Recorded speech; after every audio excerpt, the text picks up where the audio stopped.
Anna, no estàs cansada d'estudiar sempre? Sí, sempre estem llegint. Sí, jo em passo moltes hores estudiant a la biblioteca, però jo pense que també tenim temps per a aprofitar-nos de tant de llibre que tenim així, no? Clar. I tu no recomanaries als nostres amics i amigues algun llibre per a descansar després d'estudiar? Jo sí que tinc així per recomanar uno. Quin llibre? A veure, com es diu? Por si las voces vuelven. Pues las voces vuelven. I qui és? De Ángel Martín.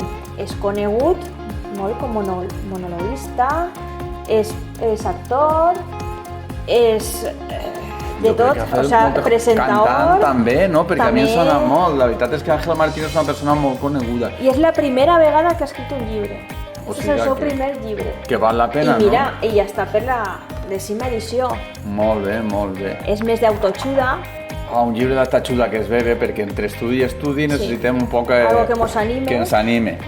Jo també tinc un llibre en valencià. Què tens Mira, tu? el meu llibre es diu El món comença i és el Premi Novel·la de la ciutat d'Alzira.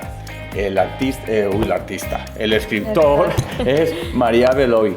I mira, Maria Beloy recrea un món de ràdio i sobretot d'una persona en concret que va tindre molta importància però que es descobreix d'una manera diferent. Es tracta de José Torres i Vilata.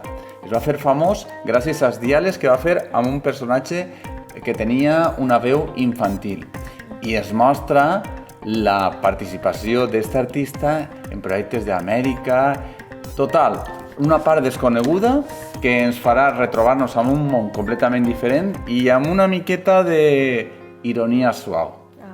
No et dic més, perquè Això no vull està bé. desvelar-te el misteri d'aquest llibre, que n'hi ha que llegir-se-lo. però et dic que és molt entretingut i que et farà oblidar-te una miqueta de tant d'estudi, perquè sempre estàs tot el dia estudiant com jo. Així sempre estem estudiant.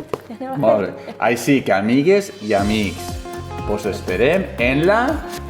Biblioteca.